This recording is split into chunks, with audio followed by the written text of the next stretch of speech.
Hello everyone, welcome to सोच IAS again. आज हम एक और नई केस स्टडी को समझेंगे। नई केस स्टडी के साथ किस तरीके से उसकी अप्रोच होनी चाहिए, किस तरीके से क्वेश्चन में हमें पूछा क्या गया था, और उसी के साथ साथ किस तरीके से हमारी आंसर राइटिंग अप्रोच के में दिखनी चाहिए। मीन्स किस तरीके से हम जब आंसर लिख रहे हैं तो हमारी अप्रोच प्रैक्टिकल अंडरस्टैंडिंग को, प्रैक्टिकल केस स्टडी को कितना समझिए वो रिफ्लेक्ट होनी चाहिए। तो उस चीज़ को हम चेक करने की कोशिश करेंगे।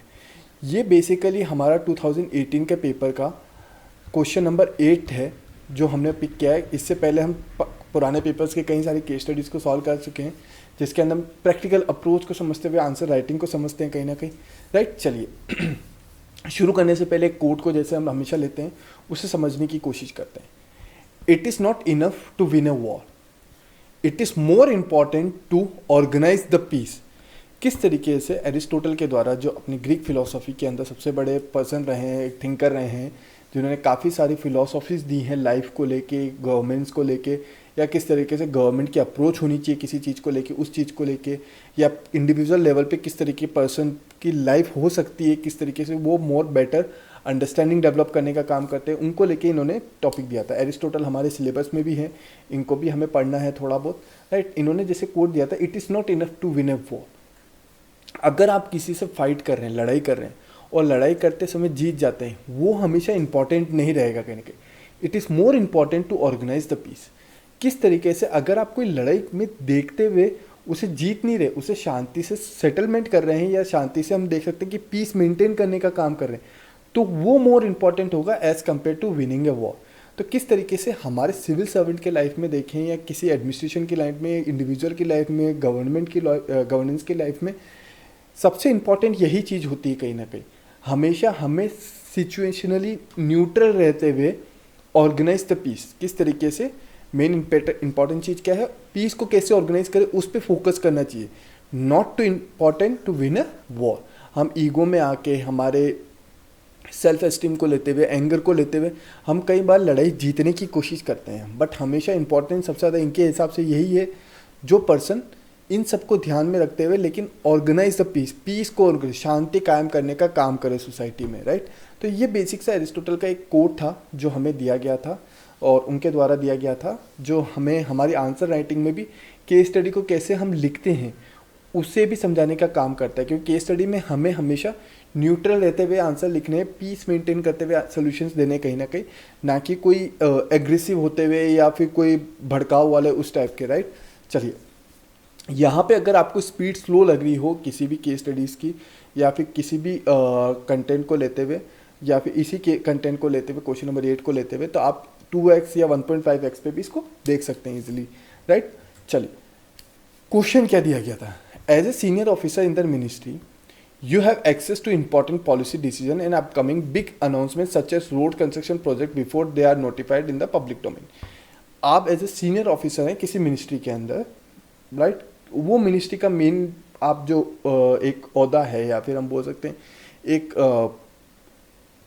मतलब कि अप्रोच पे जहाँ बैठे हुए हैं आप, वहाँ पे important policy decision, upcoming big announcement such as road construction before they notify, आपको सब चीज़ पहले पता लग जाती है और आपके पास उस चीज़ का एक्सेस है कहीं ना कहीं। राइट, पब्लिक डोमेन में आने से पहले the ministry is about to announce a mega road project for which drawing are already in place.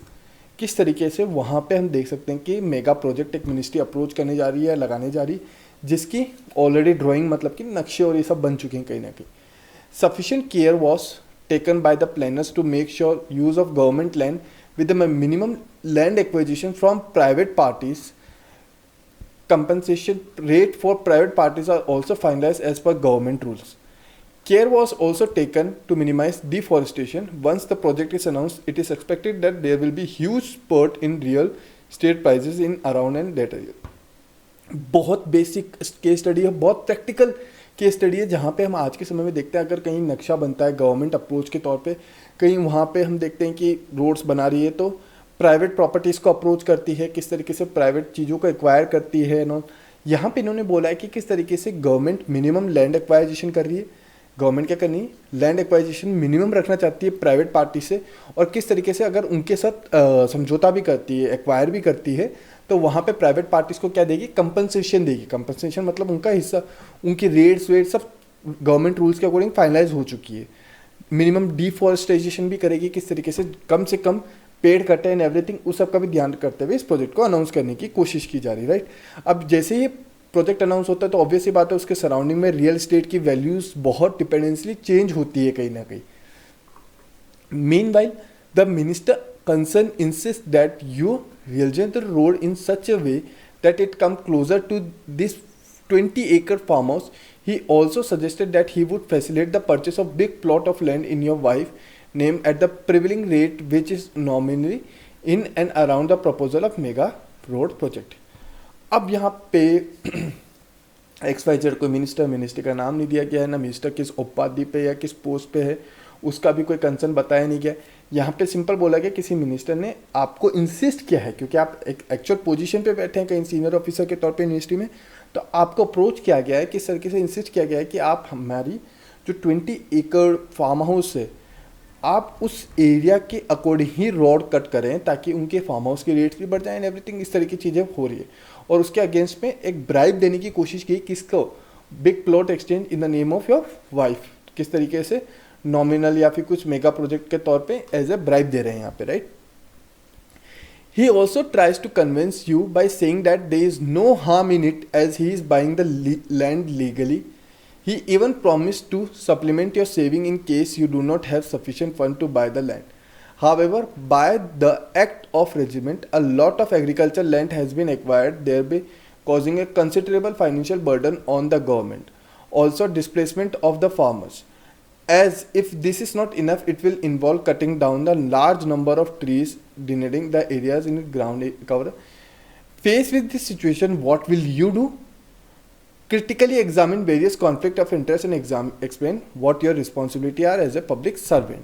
अब यहाँ पे इस तरह की कंडीशंस हुई हैं, किस तरीके से फार्मिंग को लेके, फार्मर्स के प्राइस को लेके, उनके शिफ्टिंग को लेके, लैंड ब्राइब को लेके, किस तरीके से सिचुएशंस बनी है अलग अलग तरह की, फंड्स को लेते हुए किस तरीके से गवर्नमेंट के ऊपर बर्डन डाल दो सारा, इस तरह की सिचुएशंस बन रही है अलग अलग तरह की, राइट। हमें यहाँ पे पूछा गया कि face with situation what you will do, आप करेंगे क्या इस सिचुएशन में। डायरेक्टली पूछा गया, अपने पास कोई ऐसा न्यूट्रल आंसर नहीं पूछा गया, आपकी सजेशन नहीं मांगे, आपकी सिचुएशन में है तो आप करेंगे क्या, डायरेक्टली पूछा गया है हमें यहाँ से। Critically examine various conflict of interest, किस तरीके से कॉन्फ्लिक्ट जनरेट होंगे, और explain what your responsibility as a public civil servant के तौर पे आपकी रिस्पॉन्सिबिलिटी क्या बनती है कहीं ना कहीं। मैं यहाँ पे अगर इंडिविजुअली होता तो यहाँ पे मैं स्टेक होल्डर्स के तौर पे देखता, गवर्नमेंट इंक्लूड है, मिनिस्टर इंक्लूड है, या फिर एग्रीकल्चर फार्मर्स इंक्लूड हैं, या फिर मैं खुद इंक्लूड हूँ, सीनियर ऑफिसर इंक्लूड हैं, मेरी वाइफ इंक्लूड है, स्टेक होल्डर्स के तौर पे कई सारे जने यहाँ पे इंक्लूड हो रहे हैं कहीं ना कहीं। मैं यहाँ पे क्या स्टेप लेता, ये मेरे पॉजिटिव, मेरे कॉन्फ्लिक्ट, मेरी राय हैं, यहाँ पे हो सकता है कि आप अपने हिसाब से इनके अंदर कुछ चेंजेस भी करना चाहिए, बट हम आंसर राइटिंग के स्ट्रक्चर को समझ रहे हैं यहाँ पे कि किस तरीके से आंसर्स हमें लिखने हैं ताकि हमारे आंसर्स में बेटर न्यूट्रलिटी, बेटर रिस्पॉन्सिबिलिटी और बेटर अंडरस्टैंडिंग दिखे एग्जामिनर को, ताकि वो ज़्यादा से ज़्यादा मैक्सिमम हमें क्या दे पाए, मार्क्स दे पाए कहीं ना कहीं। As a senior officer in the ministry I have certain authorities, with the authority there are responsibility towards society. Obvious ही बात है, मैं एज ए मिनिस्ट्री के अंदर हूँ तो मेरे पास ऑथोरिटीज़ हैं, with authority there are responsibilities towards society, मेरी कुछ सोसाइटी को लेकर रिस्पॉन्सिबिलिटी है। कॉन्फ्लिक्ट ऑफ इंटरेस्ट क्या बनते हैं, my economic interest versus interest of farmers, किस तरीके से the offer of minister will strengthen me economically. Individual level पे अगर मैं देखूँ तो मेरे को तो वहाँ पे बहुत बेनिफिट हो रहा है, मिनिस्टर वहाँ पे मेरे को लैंड प्लॉट परचेज करने की मदद कर रहा है वाइफ के नाम पे not. It will also result in great loss to the farmers as large displacement of farmer will take place. Obviously बात है, ज़मीन का अगर एरिया चेंज हो रहा है तो वहाँ पे फार्मर्स को सबसे ज़्यादा इम्पैक्ट पड़ रहा है, फार्मर्स को इम्पैक्ट पड़ेगा तो वहाँ पे उनके डिस्प्लेसमेंट, मतलब कि एक जगह से दूसरी जगह शिफ्टिंग होने की केसेस बन रहे हैं। Moreover my ethical values will not allow me to favour the ministry and thus I will stand with the original project. अब यहाँ पे हमें पूछा क्या गया था, आप इस चीज़ को समझिएगा। Conflict of interest, explain what your responsibility as a public servant. Conflict of interest क्या हुए, उसी के साथ साथ हमने यहाँ पे रिस्पॉन्सिबिलिटी के साथ सिविल सर्वेंट की क्या रिस्पॉन्सिबिलिटी होगी, मेरा क्या डिसीजन रहेगा, उसको मैंने जजमेंटल के तौर पे इसी के अंदर इंक्लूड कर दिया। ये चीज़ हम अलग से भी ले सकते थे, इसी के साथ भी लिखने की कोशिश कर सकते थे कहीं ना कहीं, राइट। एक तो मेरा खुद का इकोनॉमिकल स्ट्रेंथ होगा या फिर फार्मर्स का डिस्प्लेसमेंट होगा, इन दोनों में कॉन्फ्लिक्ट हुआ, बट मैं ओरिजिनल प्रोजेक्ट के साथ रहूँगा और मिनिस्ट्री के जो मिनिस्टर मेरे को ब्राइब देने की कोशिश कर रहे हैं या मिनिस्टर मेरे को चेंज करने की कोशिश कर रहे हैं, मैं उनकी बात नहीं मानूंगा। Minister interest versus professional interest. If I do not consider minister proposal it may cost me. Obviously बात है, अगर मैं मिनिस्टर का प्रपोजल एक्सेप्ट नहीं करता हूँ तो वहाँ पे मेरे को बहुत तरह के कॉन्सिक्वेंसेस या इम्पैक्ट देखने को मिल सकते हैं जो मेरे को फ्यूचर में बहुत ज़्यादा इफेक्ट या अफेक्ट करेंगे कहीं ना कहीं। Disregarding his wishes will irritate him, I may have to pay a cost. किस तरीके से, अगर मैं उसके डिसीजन मतलब जो मिनिस्टर हैं उनके डिसीजन एक्सेप्ट नहीं कर रहा हूँ तो मेरे को उसके कॉस्ट पे करनी पड़ेगी प्रैक्टिकल में कहीं ना कहीं। May be in the form of unfavourable transfer on considering his proposal I will be getting benefited in future with higher post. अगर मैं कॉन्फ्लिक्ट क्या हुआ, मिनिस्टर का इंटरेस्ट अगर मैं एक्सेप्ट करता हूँ और अगर मैं नहीं करता हूँ तो मेरे को वहाँ पे कॉन्सिक्वेंसेस झेलने पड़ रहे हैं। अगर मैं करता हूँ, अगर मैं मिनिस्टर के साथ रहता हूँ तो कहीं ना कहीं तो फ्यूचर में मेरे को हायर पोस्ट के लिए रिकमेंडेशन और बेनिफिट्स मिल सकते हैं। But I will prepare my self for the impending situation and I will take the decision in favour of the society not the minister. As a civil servant मेरी moral values जो professional interest है या फिर मेरा personal interest है उसके अंदर professional code of conduct जो है मेरा, यहाँ पे मैं अगर बोलूँ सिंपल लैंग्वेज में, जो कोड ऑफ कंडक्ट है मैं उसको ज़्यादा वैल्यू करूँगा as compare to any other. तो मैं यहाँ पे अपने कोड ऑफ कंडक्ट को ध्यान में रखते हुए उस अकॉर्डिंग डिसीजन ले। जो सिविल सर्वेंट को भी यही करना चाहिए कहीं ना कहीं, अपने कोड ऑफ कंडक्ट के दायरे में ही वर्क करनी चाहिए कहीं ना कहीं। My economical interest and that of minister versus environment. मेरा इकोनॉमिकल मिनिस्टर के तहत जो इम्पैक्ट आ रहा है एक तो वो, और इन्वायरमेंटली कितना इम्पैक्ट आ रहा है उन बीच में भी कॉन्फ्लिक्ट है। यहाँ पे मैंने अभी बात करी थी सबसे पहले my economic interest versus interest of farmers. यहाँ पे my economical interest and out of minister मेरा जो इकोनॉमिकल इंटरेस्ट है उसी के अगेंस्ट में इन्वायरमेंटल को कितना कॉस्ट जनरेट करना पड़ रहा है, वो चीज़ की कॉन्फ्लिक्ट की बात हो रही है यहाँ पे, राइट। हमेशा ऐसा नहीं कि आप एक टर्म को यहाँ पे लिख लो तो दूसरे टर्म के साथ इसको कंपेयर नहीं कर सकते हैं, बट वहाँ पे आप कंपेयर कॉन्फ्लिक्ट किस तरीके से रेक्टिफाई कर रहे हैं सिंपली ऑर्गेनाइज वे में, वो ज़्यादा इंपॉर्टेंट होता है कहीं ना कहीं। Our combined interest is very harmful for environment as it may result in cutting down of a large number of trees, denuding the area of its green cover as a responsible public servant। अब यहाँ पे क्या हुआ, combined interest is very harmful, obviously बात है मेरे हम दोनों को बेनिफिशियल हुआ। इन्वायरमेंटल लेवल पे बहुत ज़्यादा cutting down of large number of tree, deforestation होगा कहीं ना कहीं। डिफॉरेस्टेशन होते हुए तो कहीं ना कहीं इन्वायरमेंटल डैमेज तो हो ही रहा है, और इन्वायरमेंटल डैमेज शॉर्ट टर्म में कभी नहीं होता है। हमेशा हमने पढ़ा है कि इन्वायरमेंटल डैमेज अगर आज के समय में हम कर रहे हैं तो लॉन्ग टर्म में उनके बहुत ज़्यादा कॉन्सिक्वेंसेस हमें देखने को मिल सकते हैं कहीं ना कहीं। As a result public servant I shall keep aside and vested interest and shall consider the original project. मैं अभी भी क्या करूँगा, ओरिजिनल जो प्रोजेक्ट है उसी के साथ चलूँगा और उसी का समर्थन या सपोर्ट दूंगा ताकि फ्यूचर में मेरे को और तरह के कॉन्सिक्वेंसेस हैं, और मैं एज ए सिविल सर्वेंट यही कोड ऑफ कंडक्ट ड्यूटी को निभा रहा हूँ कहीं ना कहीं, राइट। और भी क्या कॉन्फ्लिक्ट हो सकते हैं, minister interest versus financial burden of the government. Minister का पर्सनल लेवल पे तो इंटरेस्ट आया, मतलब कि उसके पर्सनल लेवल पे तो इकोनॉमिकली वेल्थ बनी, सब कुछ हुआ। फाइनेंशियल बर्डन गवर्नमेंट के ऊपर ज़्यादा आता है कंपैरेटिवली, फार्मर्स के ऊपर आया, इकोनॉमिकल इन्वायरमेंट के लिए सोसाइटी के ऊपर समझ में आया, गवर्नमेंट के ऊपर भी तो इम्पैक्ट आ रहा है, क्योंकि गवर्नमेंट को यहाँ पे क्या हो रहा है, ज़्यादा से ज़्यादा कंपनसेशन देना पड़ेगा कहीं ना कहीं। लैंड एक्वायर प्राइवेट में ज़्यादा होगी, गवर्नमेंट हमेशा कोशिश करती है कि लैंड एक्वायर जो है वो प्राइवेट में कम हो और जो गवर्नमेंट के पास लैंड है उसी को मैक्सिमम एफिशिएंसी के साथ यूज़ किया जा सके कहीं ना कहीं। Minister proposal will cause financial burden on government as more money and labour will be needed for realising the road. किस तरीके से अगर रोड के कंस्ट्रक्शन को रीस्ट्रक्चर किया जाता है तो वहाँ पे मिनिस्टर को तो बेनिफिशियल ही है कहीं ना कहीं, गवर्नमेंट को मोर मनी और लेबर विल बी नीडेड, क्योंकि वहाँ पे गवर्नमेंट के प्लान्स चेंज हो गए तो वहाँ पे कॉस्ट ज़्यादा बढ़ भी सकती है, राइट। किस तरीके से, और उसके अलावा लेबर फोर्स भी एक्स्ट्रा लग सकती है क्योंकि हमने देखा डिफॉरेस्टेशन भी करना पड़ेगा, right. Instant this money can be use for the welfare programme. मेरी राय यहाँ पे ये आती है कि किस तरीके से अगर ये चीज़ मैं रोकता हूँ, अगर मैं रोक पाता हूँ तो उसी के अगेंस्ट में जो गवर्नमेंट के पास एक्स्ट्रा फंड बचेगा, मीन्स जो एक्स्ट्रा हम खर्च करने की सोच रहे हैं यहाँ पे फाइनेंशियल बर्डन जो आ रहा है, उस फंड को मैं वेलफेयर प्रोग्राम में और लगा सकता हूँ कहीं ना कहीं। एज ए सिविल सर्वेंट मैं ये चीज़ सोच रहा हूँ कहीं ना कहीं।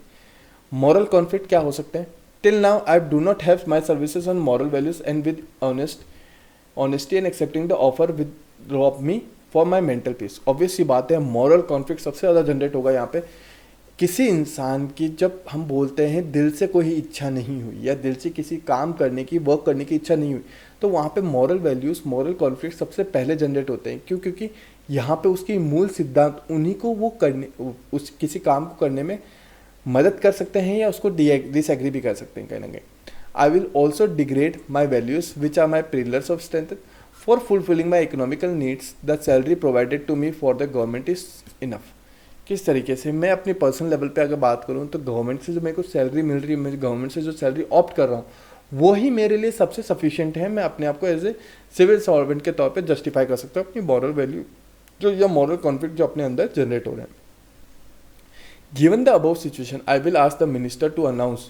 अब यहाँ पे क्या हो सकता है point, announce the project with all 90 gritties in public domain as soon as possible to minimize any kind of corruption. कम से कम एज ए सिविल सर्वेंट में कम से कम करप्शन करने की सोचूं, करप्शन करने के साथ साथ कम से कम करप्शन हो, इसलिए मैं क्या करूँगा पब्लिक डोमेन में जल्द से जल्द इस प्रोजेक्ट को अप्रूवल करें। क्योंकि जितना होल्ड होगा उतने वहाँ पे चांसेस बनते हैं कि वहाँ पे कितना करप्शन या फिर कॉन्सिक्वेंसेस अलग तरीके से डेवलप हो सकते हैं। I will inform my seniors about the minister intention. If they help me then it's good, otherwise I will take help of NGOs and media house to uncover the cases. किस तरीके से मैं अगर minister मेरे को help करते हैं तो ठीक है, मैं अपने सीनियर ऑफिसर्स के बाद उनसे सीनियर पे जाऊंगा कहीं ना कहीं। मैं डायरेक्टली मीडिया और इन सब पे नहीं जा सकते, ध्यान रखिएगा। हम डायरेक्टली मीडिया NGOs पे लिख रहे हैं वो ठीक है, लेकिन हमें प्रैक्टिकल अप्रोच भी जनरेट करनी ताकि गवर्नमेंट में एडमिनिस्ट्रेशन की नाक भी बची रहे सीधी भाषा में, और किस तरीके से सोसाइटी में वर्क भी हो जाए positively. This will make moral and public pressure on the minister to make the back the proposal. At the end कुछ नहीं होता है तो NGO मीडियाज के पास गए तो मिनिस्टर के ऊपर प्रेशर आता है कहीं ना कहीं मीडिया प्रेशर का इन सब का, तो वहाँ पे वो इस तरह के स्टेप नहीं लेगा। तो ये बेसिक से स्टेप्स हो सकते हैं, कॉन्फ्लिक्ट हो सकता है जो हमें देखने को मिल सकता है, और किस तरीके से मैं यहाँ पे क्या स्टेप ले सकता हूँ उसी कॉन्फ्लिक्ट के साथ ही हमने एक्सप्लेन करने की कोशिश की है कहीं ना कहीं, राइट। ताकि हमें पता रहे कि हम आंसर इस तरीके से भी लिख सकते हैं और यहाँ पे अलग अलग तरीके से भी इंट्रोड्यूस कर सकते थे, राइट। चलिए, होपफुली आपको केस स्टडी क्लियर हुई होगी काफ़ी हद तक कि किस तरीके से केस स्टडी में पूछा गया था, हमें किस तरीके से आंसर यहाँ पे लिखने हैं। हम ऐसे ही मिलते रहेंगे और नई केस स्टडीज़ के साथ। Till that time, thank you everyone, take care, bye bye.